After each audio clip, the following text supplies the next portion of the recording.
السلام علیکم دوستو، کیسے ہیں آپ سب؟ امید کرتا ہوں آپ سب ٹھیک ہوں گے۔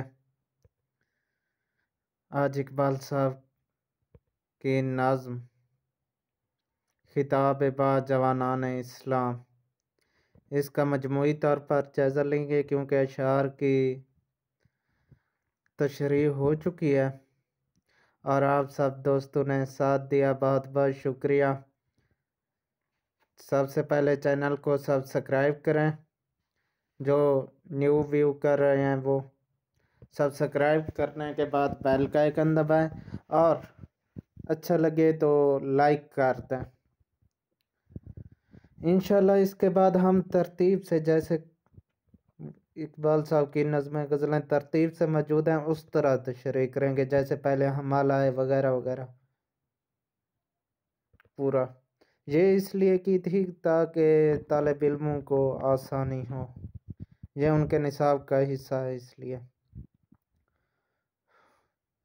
تو چلتے ہیں جی، اب مرکزی خیال بتاتا ہوں ناظم کا۔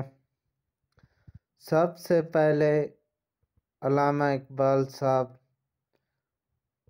جوانوں سے خطاب کرتے ہیں کہ آپ ہیں کیا، آپ کی تاریخ کیا ہے، آپ کس عظیم قوم کے نوجوان ہیں۔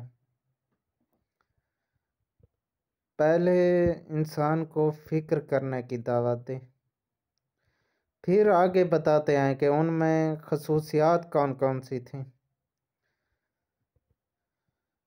جہاں داری بھی ان میں تھی، وہ خوددار بھی تھے، اپنا کام خود کرنا پسند کرتے تھے، کسی کا احسان نہیں لیتے تھے،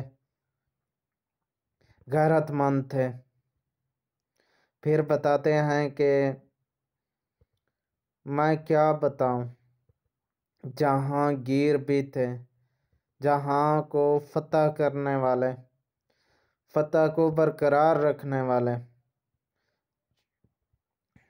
یہ ساری خصوصیات ان میں موجود تھیں۔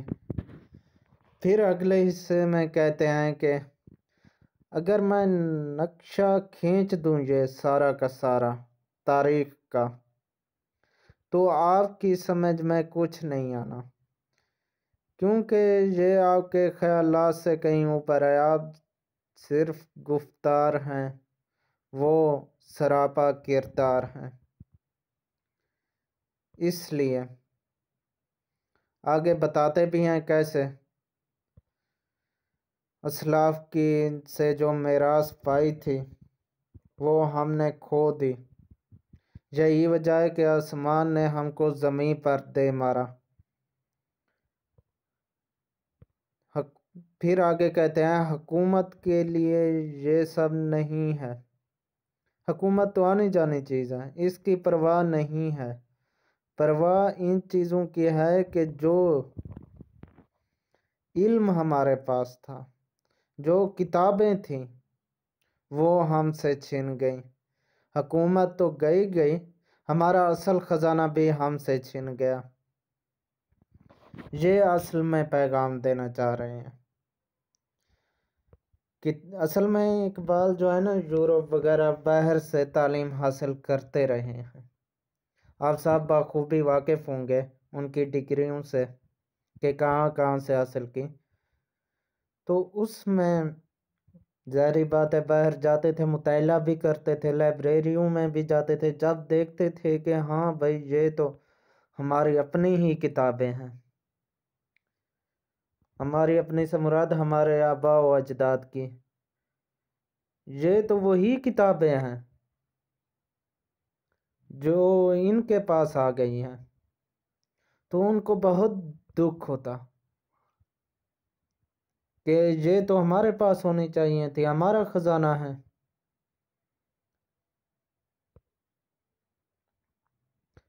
وہ کہتے ہیں کہ میرا دل سی پارا یعنی 30 ٹکڑے ہو جاتا، درد کی شدت بتا رہے ہیں، تکلیف کی، اتنا مجھے درد فیل ہوتا۔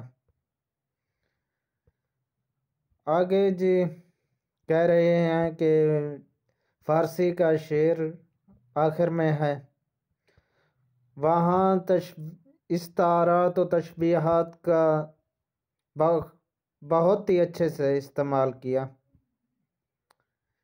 یعنی حضرت یعقوب کی آنکھ کا تارا زلیخا کو روشنی دے رہا۔ میں پہلے بھی بتا چکا ہوں، حضرت یعقوب یہی علم کے حوالے سے تھا،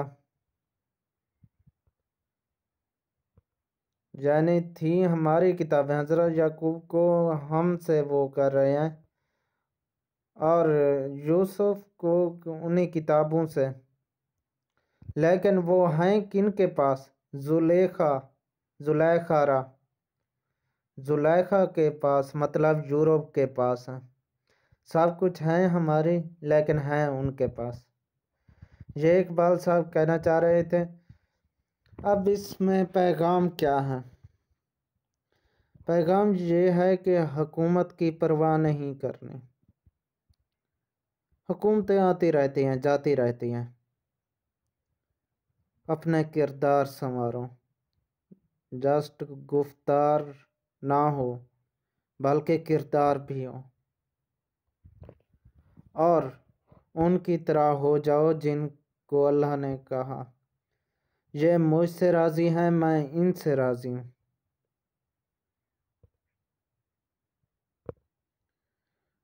یعنی بے شک انسان ہے خطا کا پتلا ہے، کوشش تو کرنی چاہیے۔ کوشش کہتے ہیں نا، کوشش سے خدا بھی مل جاتا ہے۔ کوشش انسان کو ہر حال میں کرنی چاہیے، باقی دینے والا اللہ ہے۔ کم از کم یہ تو کہہ سکیں بروز حشر کہ ہم نے کوشش تو کی تھی، نہیں ملی وہ اور بات ہے، قسمت میں نہیں ہوگا، لیکن ہم نے کوشش تو کی۔ کوشش پر زور دیا جا رہا ہے، مطلب اچھے اخلاق، اچھے کردار وغیرہ وغیرہ، ان سب پر کوشش کریں جتنی حد تک ہو سکے۔ یہ لازمی نہیں ہے کہ جو آپ بوجھ اٹھا ہی نہیں سکتے اس پر آپ زور آزمانا شروع کر دیں۔ جتنی آپ کی صلاحیت ہے کم از کم اتنا کریں، پھر اللہ پاک مزید صلاحیتیں خود بخود دیتے رہے گا، آپ آگے بڑھتے رہیں گے۔ ابتدا تھوڑے سے کریں۔